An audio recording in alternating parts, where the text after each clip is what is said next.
kita berdoa dulu sebelum memulai kegiatan perkuliahan di pertemuan ketiga kali ini. Berdoa mulai. Doa selesai. Oke, selamat pagi semuanya. Assalamualaikum warahmatullahi wabarakatuh. Waalaikumsalam warahmatullahi Waalaikumsalam warahmatullahi wabarakatuh. Baik, hari ini kita akan membahas tentang perangkat kependudukan dan juga data kependudukan ya. Nah, ini untuk materi hari ini ya ini cocok ya karena kita nanti akan bicara tentang data, jadi kita akan bicara tentang sumber data ya. Jadi sumber data itu salah satunya adalah sensus. Nah, saat ini baru dilakukan sensus penduduk ya. Oke, baik.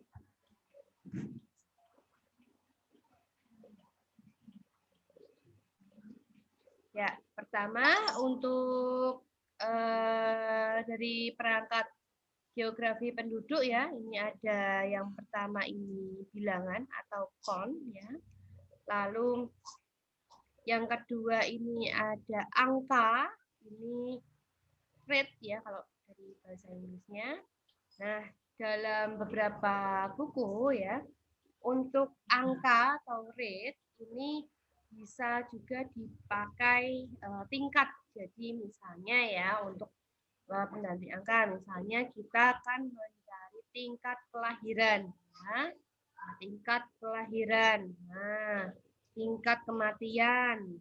Nah, tingkat misalnya pertambahan penduduk. Nah, ini ya. Jadi ini bisa digunakan. Kalau tingkat kelahiran ya rate ya. Tingkat kematian ya death rate. Ya. Nah, ini jadi di sini angka ya bisa dipakai untuk misalnya ada tingkat itu pasti dengan menggunakan angka. Oke, perangkat geografi penduduk ini yang pertama ada rasio ukurannya ya, lalu proporsi, ada konstanta, ada ukuran ya, kohor, ada ukuran periode. Nah, tadi ya kita bicara soal kon tadi. Nah, ini kalau kon ya bilangan itu biasanya digunakan dalam menunjukkan jumlah secara mutlak. Nah, ya, ini suatu penduduk atau kejadian kependudukan di suatu daerah. Nah, angka ini misalnya menunjukkan jangka waktu tertentu ya kalau misalnya bilangan kon ini. Nah, misalnya menurut hasil sensus 1971, nah ini kan ini adalah menunjukkan jumlah mutlak. Jadi di situ hasil penduduk di sensus 1971 itu sudah ada jumlahnya adalah sekian sekian sekian. Nah, itu biasanya itu menggunakan kon ya atau jumlah mutlak. Nah, lalu penduduk di Indonesia yang berumur 10 tahun ke atas ya misalnya yang buta huruf ini 31.464 ya ini merupakan jumlah mutlak ya. Nah, jadi menyatakan bahwa oh ini orang sekian. Jadi angkanya itu bulat ya, tidak ada koma-koma ya. Jadi ini menunjukkan jumlah mutlak.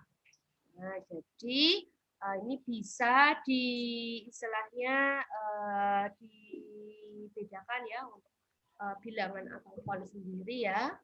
Lalu kalau angka tadi kan saya bilang menggunakan rate ya, rate atau tingkat itu bisa. Nah, dalam hal angka ini menyatakan banyaknya peristiwa pendudukan, misalnya dalam jangka waktu tertentu.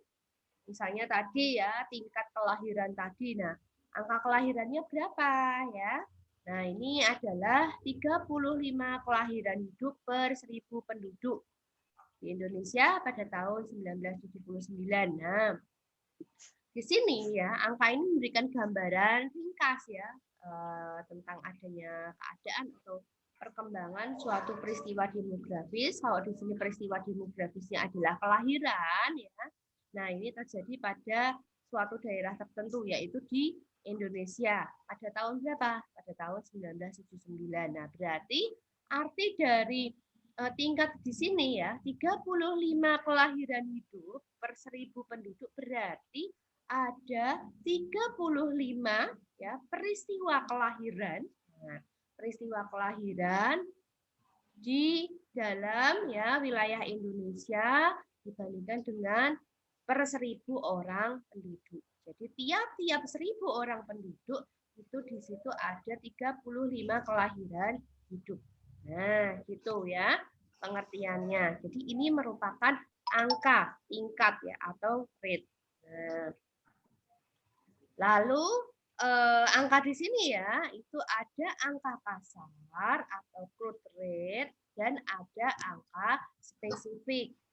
Kalau angka kasar, ini angka yang digunakan dalam menghitung suatu penduduk secara keseluruhan. Nah, jadi istilahnya kasarannya ya. Jadi ini misalnya tiap-tiap orang penduduk di sini rata-rata adalah ada memiliki masing-masing 2 anak gitu ya. Jadi dipatok, oh ini jumlah kakaknya ada 10 kakak nih di sini. Berarti kalau masing-masing anggota keluarganya ada 4 orang, nah berarti ya 40. Nah, ini adalah angka kasar. Gitu.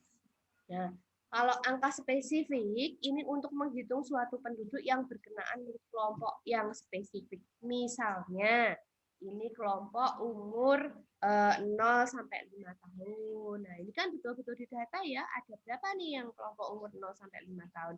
Ada kelompok umur yang 15 sampai 64 usia produktif ya. Ini juga kelompok yang spesifik.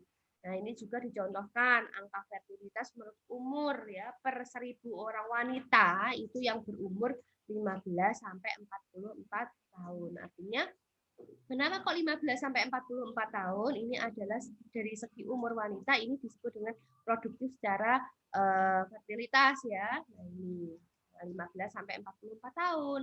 Kalau 15 sampai 64 tahun itu produktif secara ekonomi. Ya, jadi nanti kita akan bisa membedakan usia yang tidak produktif secara ekonomi dan usia yang produktif ya. Yang 0 sampai dengan 14 tahun itu belum produktif secara ekonomi. Lalu 15 sampai 64 itu produktif secara ekonomi. Lalu ada 65 ke atas itu sudah tidak produktif secara ekonomi. Artinya apa ya? Lansia-lansia ya. Nanti kita akan menghitung dependensi rasio atau beban tanggungan. Nah, ini ya. Nah, ini di sini ya. Lalu rasio di sini menyatakan suatu jumlah dalam perbandingan terhadap adanya jumlah yang lainnya. Bandingin ya rasio. Berapa sih? Oh, 1:2. Nah, itu atau ini 3:5. Ini rasio ya. Nah, di sini perbandingan antara dua bilangan ini dapat dinyatakan dalam persen juga ya. Per 10.000 bisa, per 1000 juga bisa. Misalnya contohnya ini ada rasio jenis kelamin antara laki-laki banding perempuan. Nah, misalnya nih di sini ya angkatan 2019 ini jumlah laki-lakinya berapa? Ayo mahasiswanya. Ya enggak? Jumlah perempuannya berapa? Pernah ngitung enggak?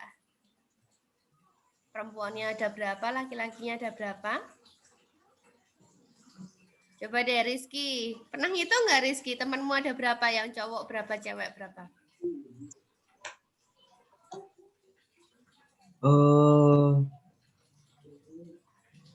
Nggak ngitung, Bu. Nggak ngitung. Coba ada yang udah ngitung.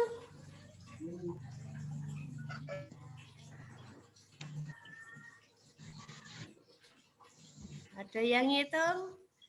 Ceweknya 12 loh, Desri 12. Cowoknya ada berapa cowoknya?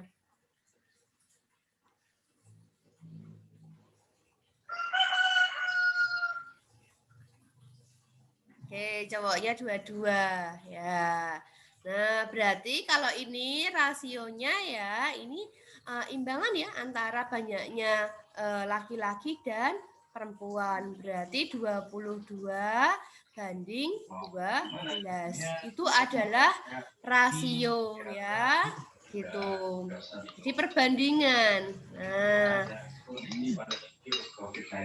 Nah, kalau ISD Atmanur telah menerapkan protokol kesehatan jadi nggak perlu khawatir, perkuliahan juga bisa online. Semua jurusan sudah terakreditasi. Oke, yang bocor mic-nya. Baik. Lalu untuk proporsi ya atau proportion di sini itu adalah apabila ada pembilang ya yang merupakan ada bagian dari penyebut. Maka perbandingan tersebut dinamakan proporsi. Nah, berbeda ya dengan rasio tadi. Nah, misalnya di sini ya, proporsi penduduk Indonesia yang berstatus kawin ya, kawin. Kalau di Quran itu nggak ada berstatus menikah gitu, nggak ada ya. Jadi kawin tidak kawin ya, status pernikahan ya.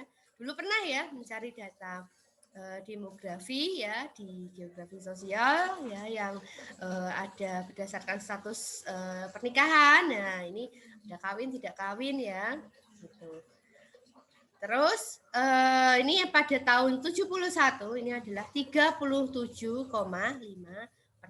Nah, artinya ya kalau kita melihat ya, berarti kalau misalnya totalnya adalah 100%, nah, berarti ini 37,5% itu statusnya kawin. Selebihnya ya, selebihnya itu berapa berarti? Enggak 100% dikurangi 37,5% itu yang statusnya tidak kawin gitu. Jadi itu adalah proporsi ya, persentase. Biasanya perbandingan itu disebut proporsi ya. Ada bagian dari penyebutnya. Jadi 37,5 per 100 kan berarti kan kalau totalnya kan 100 per 100. Nah, berarti 37,5 itu yang status kawin, berarti sisanya itu berstatus tidak kawin gitu. Nah, itu contohnya ya untuk proporsi. Lalu untuk konstanta ini di sini merupakan suatu bilangan tetap atau arbitrary number. Nah, misalnya 100, 1000 ya atau 10.000. Nah, kalau misalnya di rumus di buku demografi ya di buku kependudukan itu biasanya dinyatakan dengan K. K ini di sini adalah konstanta gitu. Nanti ada ya konstantanya itu berapa ya. K sama dengan berapa? Apakah 100, apakah 1000 gitu. Nah, ini. Lalu untuk ukuran kohor, nah ini di sini kohor itu apa sih ya? Dulu pernah ya? Kohor itu apa? Ayo, ada yang tahu kohor?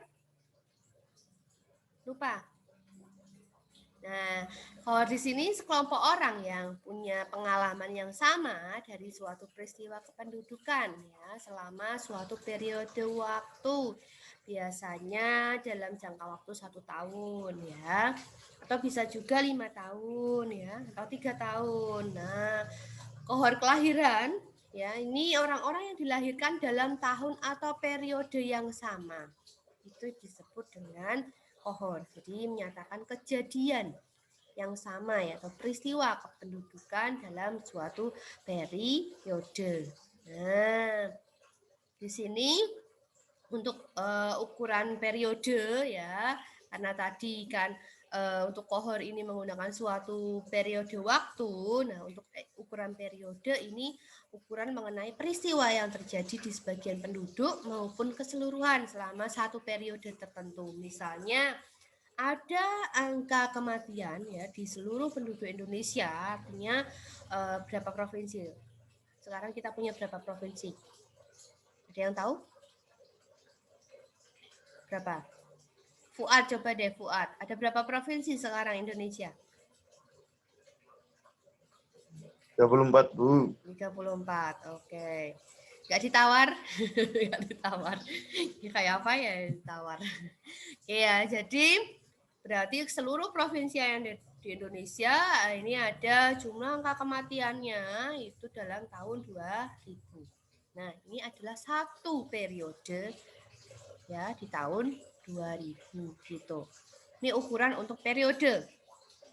Nah, ini tadi itu adalah perangkat ya, perangkat geografi penduduk ya. Kita tahu ya istilahnya bisa membedakan apa itu angkar, apa itu kon ya, apa itu rasio, proporsi ya, konstanta. Nah, ini. Oke, kita akan ke sumber data pendudukan.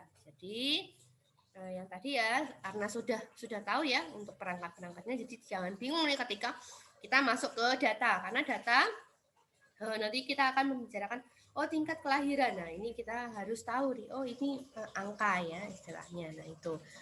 Oke, sumber data kependudukan ya, ini ada sumber data primer. Di sini kalau sumber data primer, kalau kalian besok ya melakukan riset dalam hal tugas akhir ataupun skripsi ya, ataupun untuk karya ilmiah, nah ini sumber datanya salah satunya menggunakan data primer. Data primer ini apa ya? Ini catatan asli ya, atau terbitan resmi ya, atau tidak diterbitkan dari badan-badan resmi pemerintah baik dalam bentuk angka, grafik, atau gambar. Nah, sehingga ini adalah dicari sendiri. Artinya kalian menggunakan mungkin daftar pertanyaan sendiri, angket atau kuesioner ya, menggali ya, mencari mengumpulkan data sendiri. Gitu. Sehingga ini milik yang dikumpulkan adalah sesuai dengan tujuan dari riset kita masing-masing gitu. Nah, itu untuk data primer. Nah, kemungkinan data primer ini juga melengkapi data sekunder yang ada ya. Artinya jika data sekunder itu tidak ada ya atau tidak lengkap, sehingga ini menggunakan data primer gitu ya. Nah, lalu untuk sumber data sekunder di sini baliknya ya, untuk data sekunder itu ini data yang sudah diolah ya, atau sudah disajikan atau sudah tersedia nih, baik dalam buku teks ya, buku teks itu ya buku ini ya, buku-buku kalian gitu ya, dicantumkan kan ya sumbernya, mungkin dari mana, dari judul bukunya apa, penerbitnya, pengarangnya ya, tahun terbitnya, kota terbit ya gitu. Nah, ini misalnya dalam buku teks. Lalu dari laporan penelitian, misalnya dari penelitian orang lain, itu juga bisa ya dicantumkan. Oh, data ini telah disajikan oleh peneliti sebelumnya, namanya siapa, judul riset penelitiannya apa ya, mungkin di jurnal volume berapa, halaman berapa, tahun berapa gitu ya. Gitu. Misalnya laporan penelitian. Lalu karya tulis. Nah, ini juga bisa karya tulis ya, karya-karya ilmiah. Nah, atau terbitan-terbitan periodik yang lain ya. Ini misalnya dari jurnal, majalah bisa ya. Gitu. Nah, ini silakan. Ya, ini artinya jika kalian mengambil dari salah satu itu ya, atau bisa juga dari internet ya, sekarang ya bisa dari internet juga, itu merupakan data sekunder, artinya sudah diolah dan sudah disajikan. Jangan lupa mencantumkan sumbernya gitu. Nah, lalu sumber data kependudukan ini ya, tadi sudah saya sebutkan di awal, salah satunya adalah sensus. Nah, sensus, terus yang kedua ada registrasi, terus yang ketiga ada survei. Nah, kalian ini ya istilahnya kalau kemarin harusnya ada survei 1 ya, ini kalian berarti melakukan kegiatan survei ini ya, tapi surveinya di lokasi masing-masing ya, di lingkungan masing-masing, sehingga kalian juga sudah melakukan survei. Nah, itu. Oke, yang pertama sensus.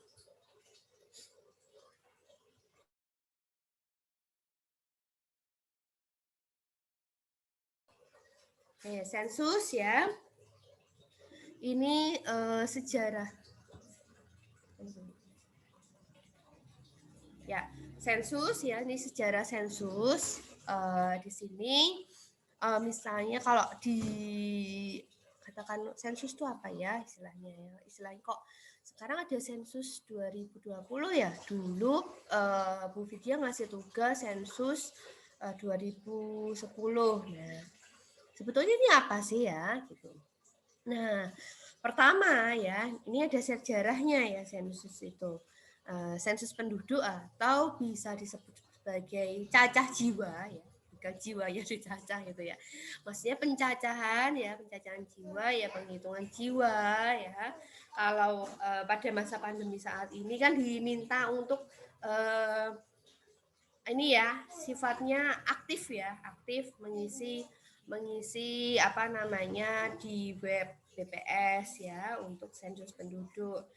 Namun tetap ada beberapa petugas sensus yang datang ya, yang datang gitu ya, istilahnya mungkin ada datanya yang kurang lengkap atau butuh informasi lebih dari yang telah disampaikan di BPS ya, nah yang sudah terkumpul, atau bisa juga KTP-nya apa namanya tidak di situ tetapi tinggalnya di situ, itu juga dicacah pada saat pandemi saat ini ya. Ini kakak angkatan kalian banyak yang ini ya membantu ya kemarin ya untuk proses sensus penduduk 2020.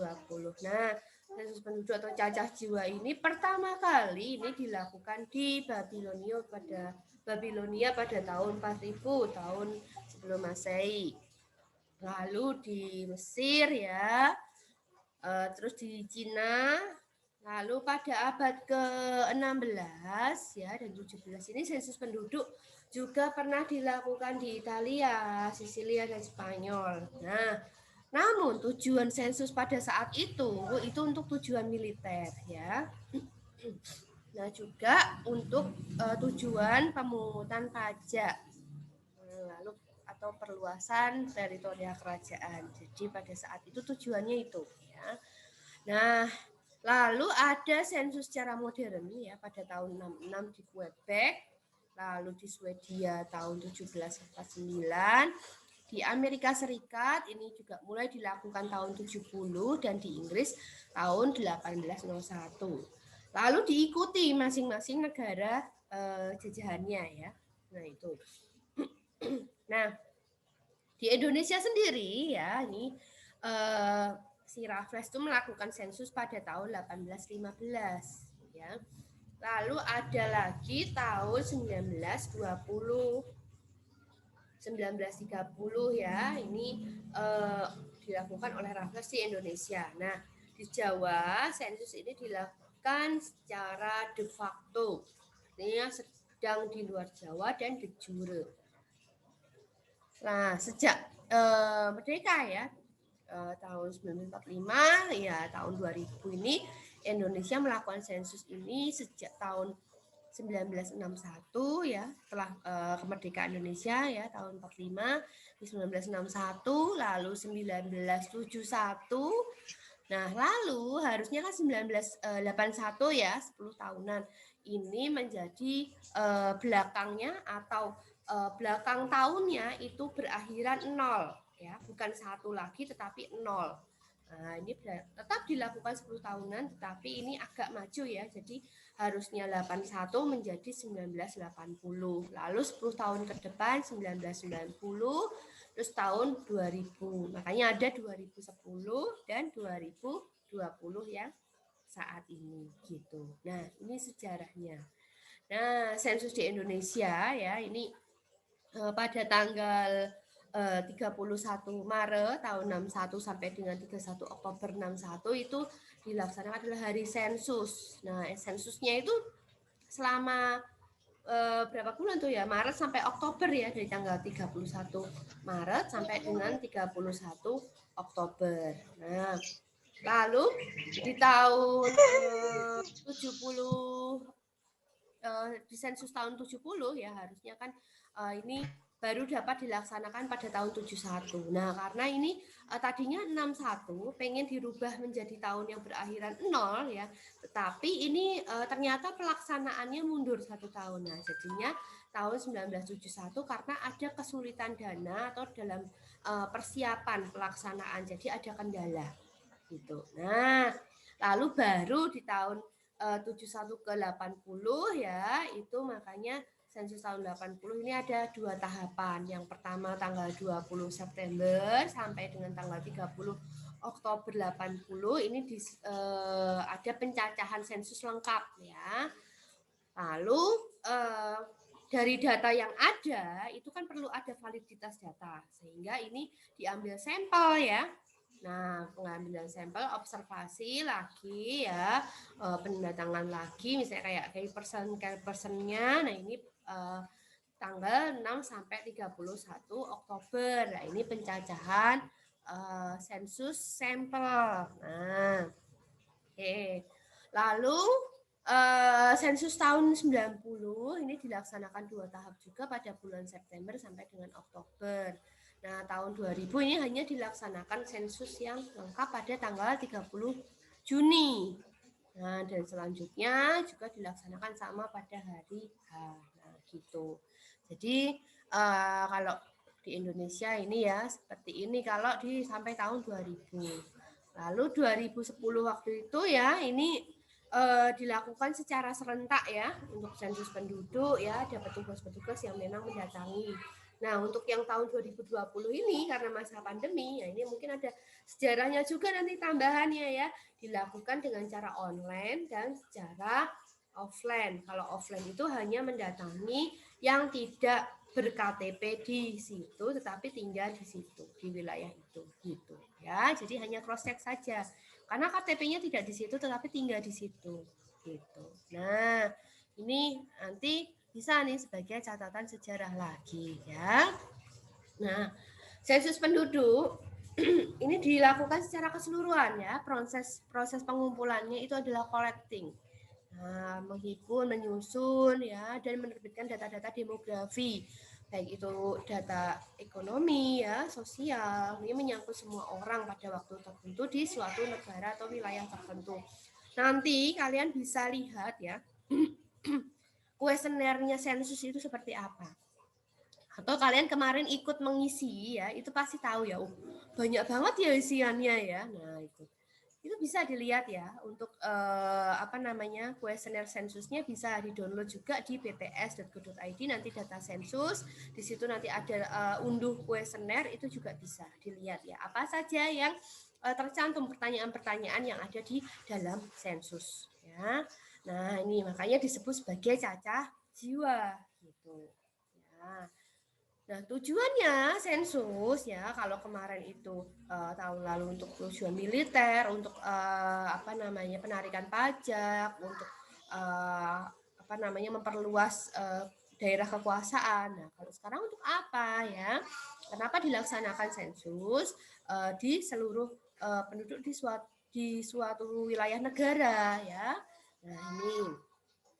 Nah, di sini ya karena untuk mengetahui ya jumlah penduduk secara kont tadi ya, secara bilangan tadi. Nah, sehingga ini jumlah mutlaknya berapa nih dibandingkan dengan tahun 2010.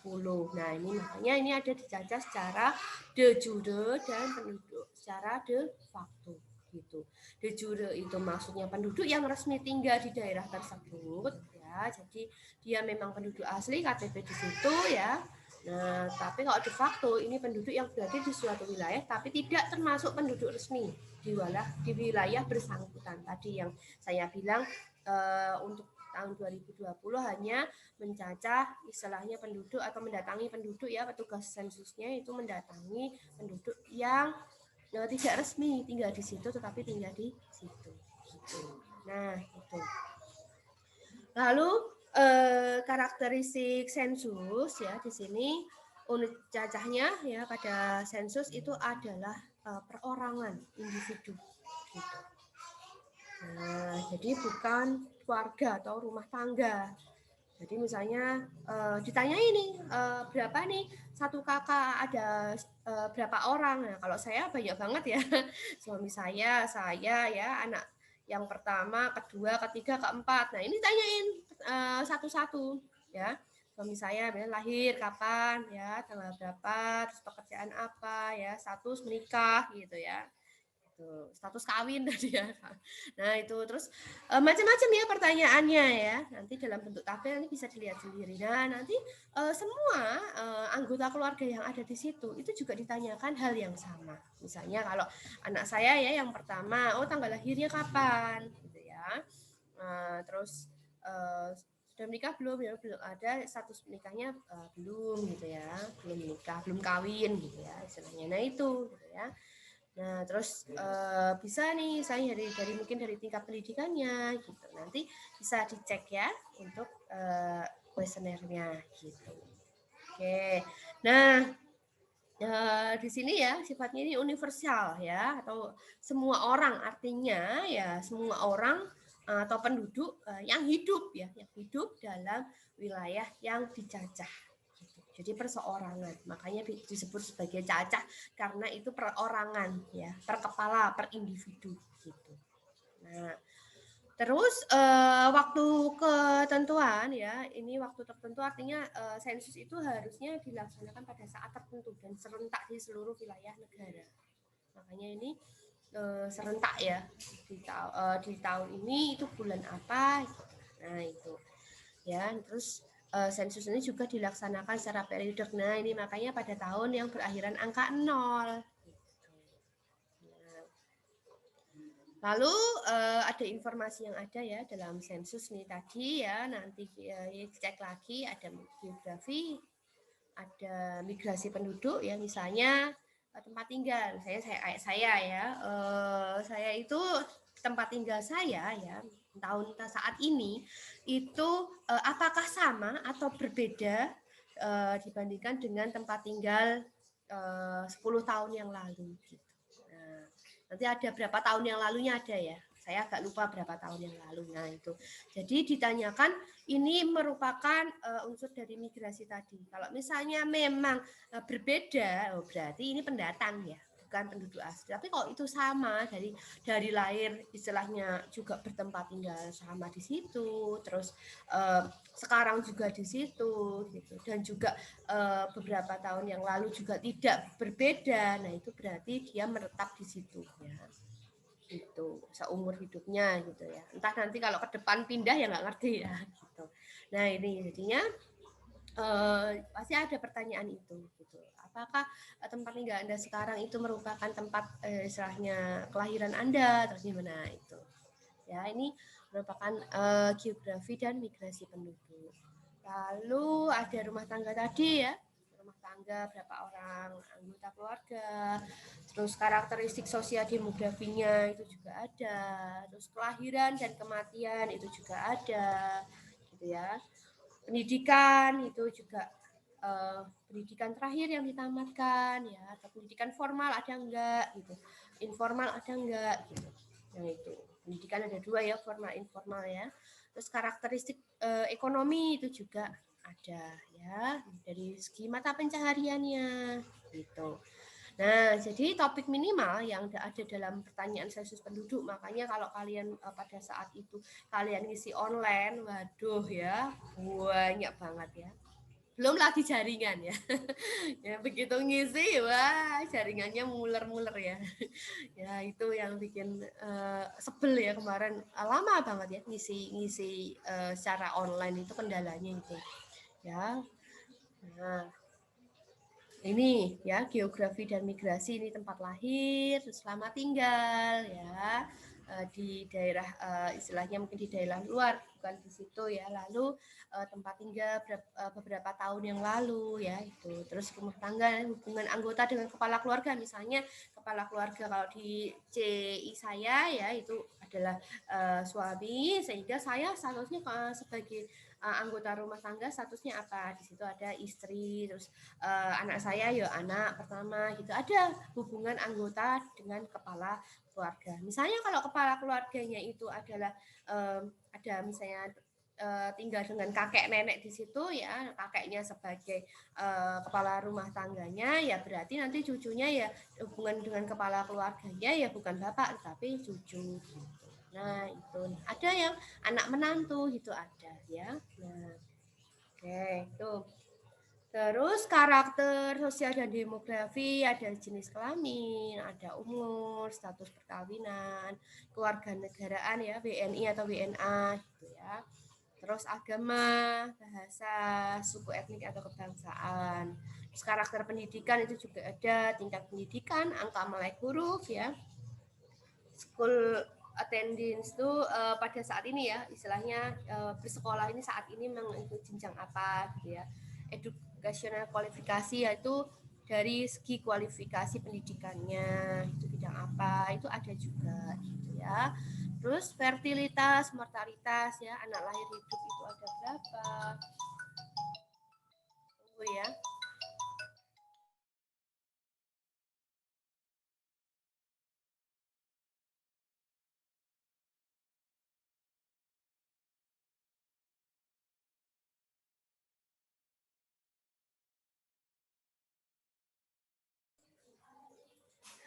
Ada telepon dulu ya. Baik, saya lanjutkan ya untuk fertilitas dan mortalitasnya. Ada anak lahir hidup, ada anak masih hidup, ada umur waktu kawin, ada lama kawin ya. Ada jumlah anak lahir hidup 12 bulan sebelum sensus ya, jumlah bayi mati 12 bulan sebelum sensus itu juga ada. Terus yatim karena kematian ibu itu juga ada. Ini fertilitas dan mortalitas. Oke, nah lalu karakter ekonomi ya di sini aktivitas ekonomi itu apa ya, kedudukan dalam aktivitas itu apa, terus industri, status pekerjaan, jam kerja ya. Jam kerja seminggu itu normalnya 35 jam ya, satu minggu.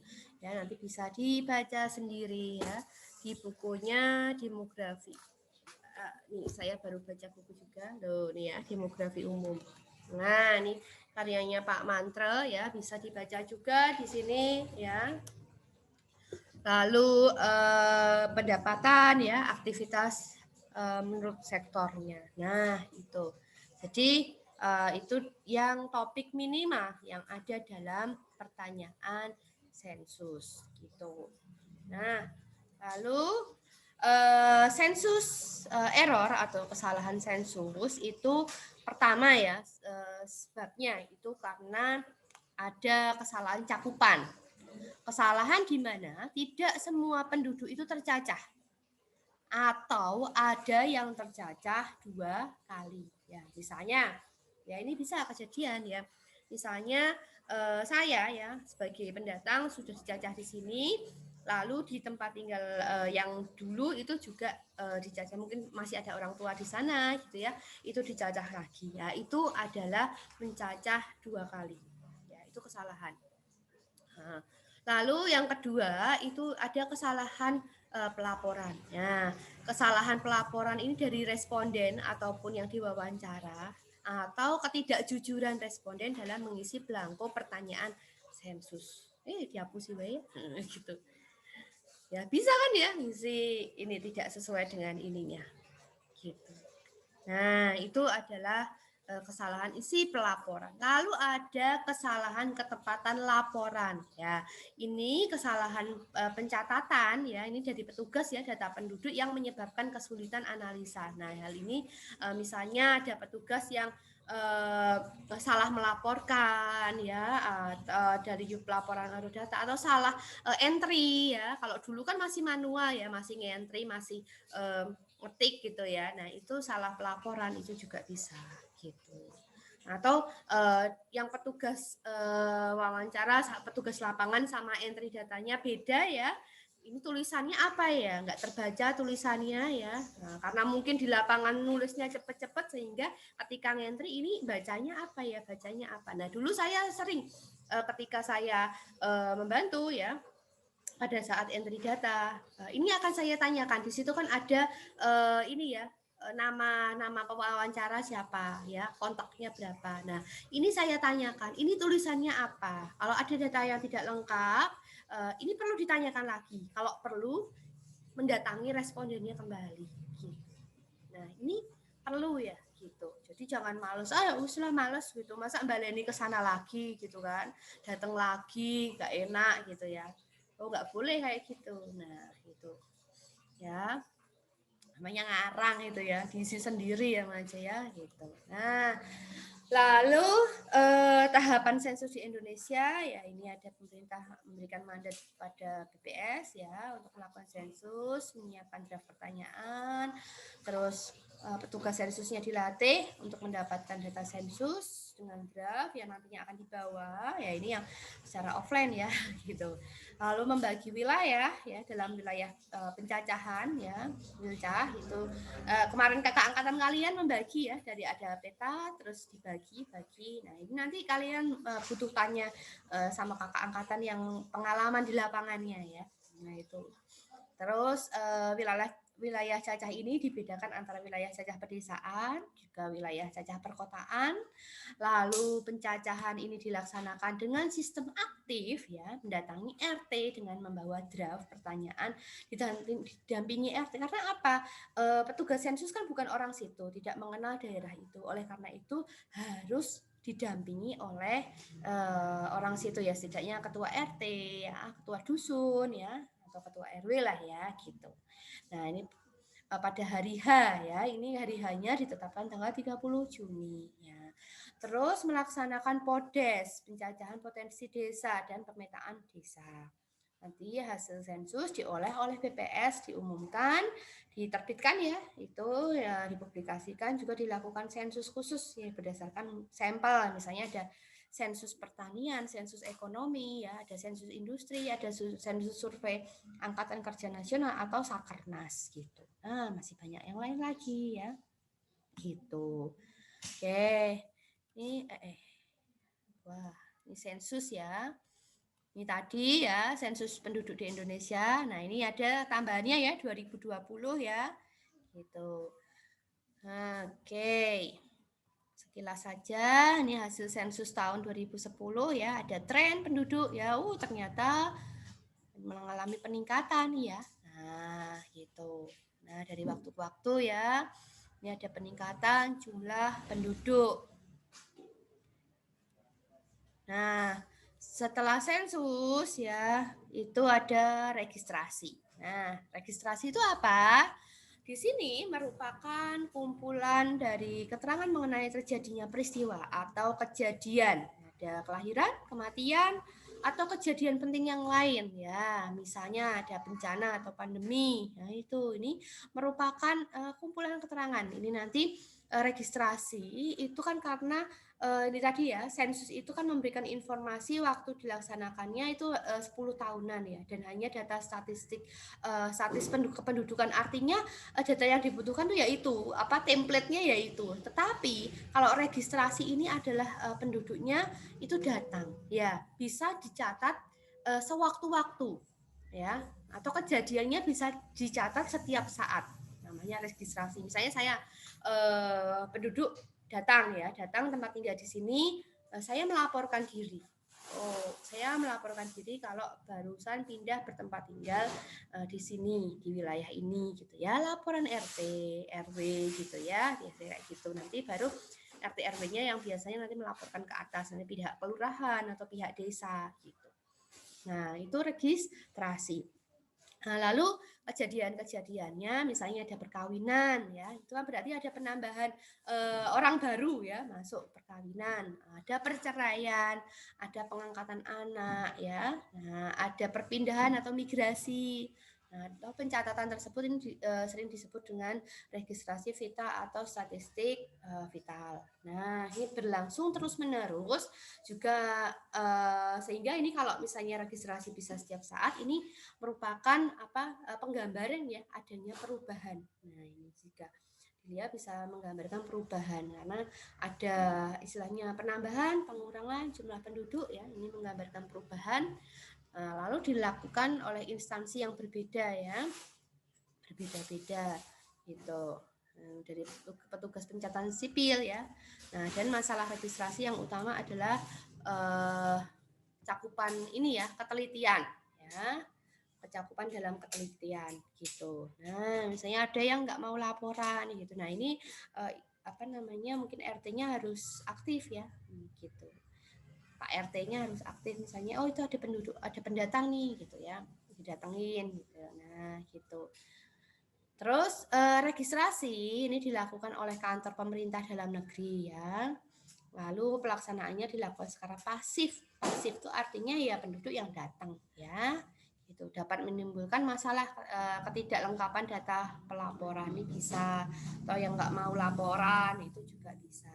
Nah, sejarahnya ini tahun 15 ya, ini melakukan pendataan penduduk ya tentang nama, umur, pekerjaan ya, catatan kematian, kelahiran, perkawinan, dan ada ciri-ciri demografis yang lain. Terus tahun 50 ini menugaskan ya untuk meninjau data penduduk di seluruh Jawa ya, diterbitkan tahun 70. Terus tahun 80 ini Belanda melakukan pelaporan penduduk dengan sistem kartu mingguan. Jadi ada kartu mingguan ya. Nah, ini teliti banget ya mingguan ya. Nah, ini menyangkut adanya kelahiran, kematian ya, abortus, perkawinan, perceraian gitu. Nah, lalu sampai pasca kemerdekaan ini dilakukan proyek sampel registrasi penduduk atau SRPI yang dilakukan oleh BPS, BKKBN ya, Depdagri dan Depkes. Ini diadakan penataan administrasi kependudukan ya oleh Dirjen Administrasi Kependudukan ya, memberikan adanya identitas pada tiap penduduk atau KTP. Nah, gitu. Jadi identitas biar kenapa sih butuh KTP? Ya ini juga memudahkan ya, gitu. Agar kita tercatat, kita kan masing-masing punya NIK, gitu ya, nomor induk kependudukan, gitu. Artinya kita sudah tercatat sebagai penduduk, gitu ya. Nah, lalu yang ketiga ini survei ya, hasil survei dan registrasi ini punya keterbatasan. Nah, jadi perlu adanya survei. Ini hanya untuk menghasilkan statistik kependudukan yang kurang memberikan informasi tentang sifat dan perilaku. Nah, misalnya tadi ya ada yang penduduk datang nggak mau registrasi, nggak mau pelaporan ya Pak RT-nya datang ya. Ini survei ya. Nah, ini. Jadi kalau perlu dilakukan survei untuk informasi yang lebih spesifik ya, namun terbatas. Nah, survei dilakukan dengan sistem sampel gitu.